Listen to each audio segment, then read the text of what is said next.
본문은 에스겔의 소명장, 어제 살폈던 소장장 2장에 이어지는 그 소명에 대한 이야기와 함께 파수꾼으로서 에스겔이 그 사명을 감당하기 위한 준비의 과정들을 기록하고 있습니다. 하나님께서는 이스라엘이 멸망하기 전에 에레미야, 에스겔, 다니엘과 같은 이러한 사람들을 백성들의 파수꾼으로 세우시고 이스라엘에게 끊임없이 경고하시고 회개를 촉구하셨어요. 이는 변함없이 우리를 사랑하시고 끝까지 우리를 사랑하시는 긍휼하신 하나님의 사랑입니다. 본문은 이러한 하나님의 긍휼하신 은혜로 이스라엘의 파수꾼으로서 소명받은 사명자 에스겔의 모습을 보여주고 있습니다. 여기서 우리는 여러 가지의 교훈을 얻을 수 있지만 사명자로 부름받은 사람이 그 하나님께서 주신 사명을 감당하기 위해서 어떠한 준비가 되어 있어야 되는가를 발견할 수 있습니다. 우리도 또한 하나님의 일을 위해 부름받은 모든 사람들이, 모든 성도는 사명자입니다. 말씀을 전하는 사람들, 목회자만이 아니라 일단 성도가 되었다는 것은 하나님의 일을 위해 부름받은 사명자인 것입니다. 그렇게 우리가 하나님의 일을 위해 부름받은 사명자로서 우리가 갖춰야 할 그런 자세는 본문을 통해서 알려주는 그런 자세는 무엇일까요? 첫째는 말씀이 준비되어야 합니다. 1절은 이렇게 말합니다. 또 내가 내게 이르시되 인자야 너는 발견한 것을 먹으라. 너는 이 두루마리를 먹고 가서 이스라엘 족속에게 말하라 하시기로 라고 말합니다. 여기서 두루마리는 당시에는 종이가 없었기 때문에 양피지를 이렇게 쫙 펴가지고 쭉 길게 늘어뜨려가지고 거기에 글을 쓰고 그 양피지를 뚫뚫 말아가지고 이렇게 가지고 다니면서 볼 때는 펴서 이렇게 쭉 펴서 보고 둘둘 말한다 게 두루마리라고 우리나라 말로 두루마리라고 하는 거예요. 그 두루마리 성경을 말하는 거예요. 이 하나님 말씀이 되는 두루마리 성경을 말하는데 이 두루마리를 먹으라 그 말은 그 말씀을 먹으라는 말이에요. 즉 하나님께서 주시는 말씀을 온전한 나의 말씀으로 익숙하고 그리고 온전하게 순종할 수 있게 하라는 말입니다. 즉 먼저 하나님의 부르심을 받은 그 사명자는 그 사람이 먼저 하나님의 말씀이 나의 말씀으로 받아들여지고 그 말씀의 기쁨이 나에게 있어야 순종할 수 있는 거예요. 말씀이 나를 사로잡아야 되는 거예요. 그렇게 말씀의 준비가 되어 있어야 되는 거예요. 폐허간 이스라엘에게 하나님의 말씀을 전한다는 일은 결코 쉽지 않아요. 그 사람들도 이 말씀에 대해서, 하나님 말씀에 대해서 잘 알고 있어요. 외적으로는 말씀에 대해서 잘 아는 것처럼 보여요. 그렇지만 진정 하나님의 말씀을 받지 못한 사람들이에요.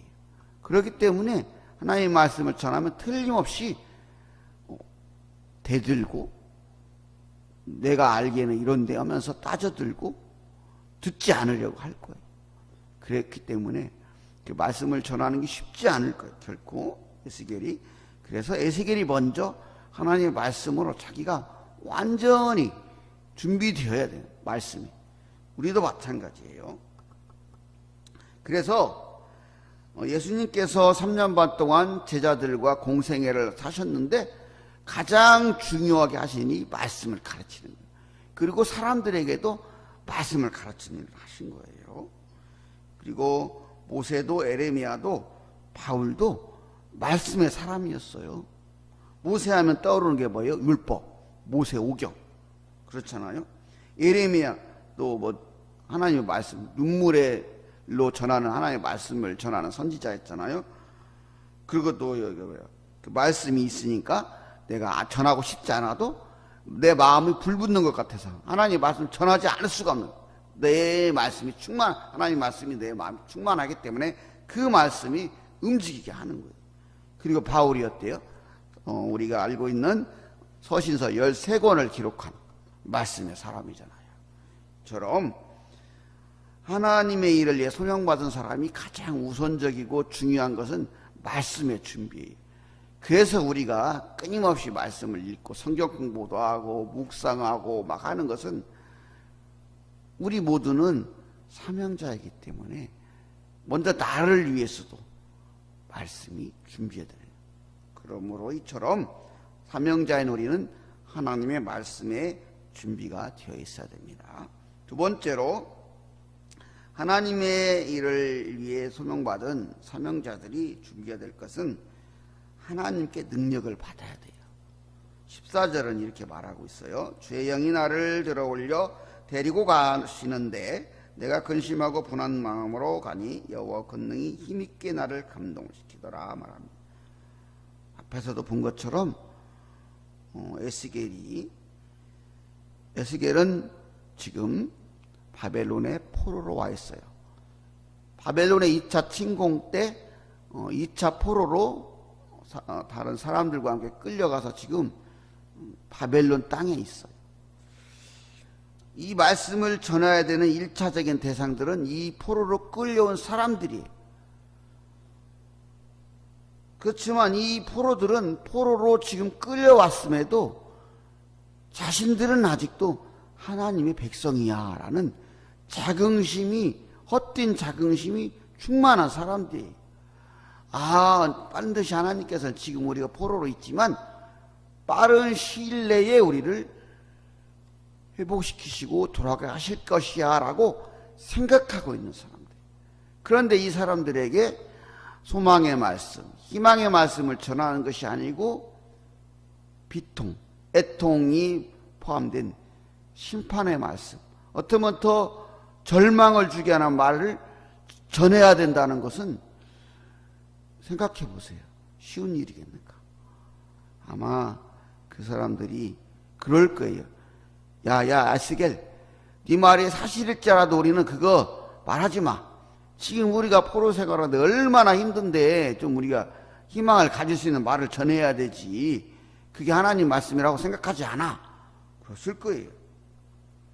그래서 에스겔도 두려운 거예요.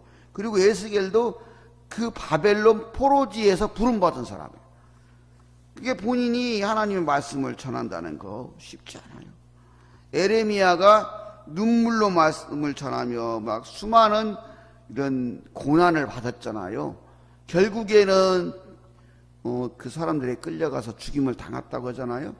그렇게 고난을 에레미야도 받았는데 에스겔은 포로에서 그 포로지에서 부름받았고 또 그 목이 굳은 자긍심이 충만한 그러한 사람들에게 또 포로 생활이라는 그 힘겨움 속에 살다 보니까 독한 대로 독해지게 이렇게 막 사람 변해 있는 그 사람들에게 하나님의 심판의 말씀을 전해야 된다는 거, 경고해야 된다는 거, 그 파수꾼의 사명을 감당해야 된다는 게 쉽지 않은 거예요.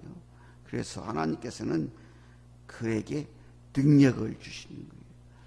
우리들은요, 복음을 전하러 나갈 때, 하나님의 일을 감당할 때 우리의 힘으로 할 수도 없을 뿐더러 우리 힘으로 할 필요도 없어요. 하나님께서 하시는 거예요. 하나님께서는 당신의 일을 우리에게 맡기실 때 그냥 대책 없이 그냥 가라 하는 게 아니에요. 우리들이 두려워 떨고 어떻게 할지 막막할 때에도 살 길을, 할 길을, 할 말을 열어주시는 분이 하나님이세요. 그렇기 때문에 하나님의 일을 감당하는 사람은 하나님께 능력을 받아야 돼요. 모세도 여호수아도 그들이 훌륭해서 하나님의 일을 감당한 게 아니에요. 하나님께서 그 일을 감당할 능력을 그들에게 주신 거예요. 우리 예수님께서도 제자들을 파송하실 때 그렇게 써있잖아. 귀신을 쫓는 능력과 병을 치료할 수 있는 능력을 주셨다고. 하나님께서는 이렇게 당신의 사람들, 우리들을 그냥 세상에 내보내시는 게 아니에요. 능력을 주시는 거예요. 능력을 구해야 돼요. 하나님께서 하나님의 일을 감당할 수 있게 우리에게 능력을 주시기를 간구해야 돼요. 하나님의 사람들, 하나님의 일을 감당하는 사람들은 단 한순간을 살아도 하나님께서 주시는 능력으로 살고 하나님께서 주시는 능력으로 일하는 것입니다. 그러므로 우리는 하나님의 일을 감당하기 위해서 하나님의 능력을 받아야 돼요. 그래서 늘 기도함으로 성령 충만해야 하는 것입니다. 끝으로 하나님의 일을 감당하는 사람은 하나님께 순종하는 자세가 중요해요. 순종이에요. 27절은 이렇게 말하잖아요. 그러나 내가 너와 말할 때 내 입을 열리니 너는 그들에게 이르기를 주 여호와의 말씀이 이러하시다 하라. 들을 자는 들을 것이요 듣기 싫은 자는 듣지 아니하리니 그들은 반역하는 족속임이라. 우리가 흔히 이 전도를 하러 나갈 때 이런 생각을 해요. 저 사람 같은 사람은 아무리 말씀을 전해야 가망이 없는 사람이야. 뭐 저런 사람에게 뭐 말씀해. 그냥 내버려 둬 저런 사람들은. 이렇게 생각할 수 있다는 거예요. 오늘 말씀에도 뭐래요? 악인이라도 또 의인이라도 무조건 전하는 게 사명이라는 거예요. 파수꾼은 뭐예요? 이 백성들이 깨어 있든지 안 깨어 있든지 딱 보고 있다가 적군이 침략하는 동태가 보이면 뽀뽀뽀뽀 나팔을 불면서 적이 쳐들어옵니다 알려주는 걸 파수꾼이라고 해요. 밤낮 깨어 있어야 될 사람이잖아요. 우리도 마찬가지예요. 파수꾼.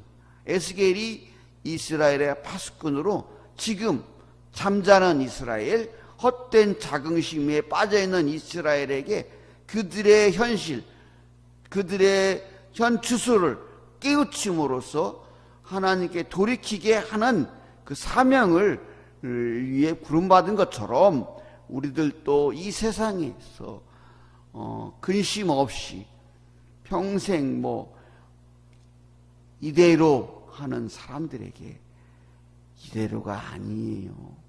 당신들의 끝이 반드시 있습니다. 우리 얼마 전에 전두환 전 대통령께서 90세를 넘게 사시다 그렇게 돌아가셨잖아요. 그 죽음을 아는 분들은 그게 얼마나 안타까운 죽음인지를 아실 거예요. 우리도 마찬가지예요. 내 가족, 내 친척, 내 친구, 우리 주위의 사람들이 하나님을 알지 못하고 예수님을 믿지 못한 상태로 살다가 죽는다는 것은 그것같이 슬프고 마음 아픈 일이 없는 거예요.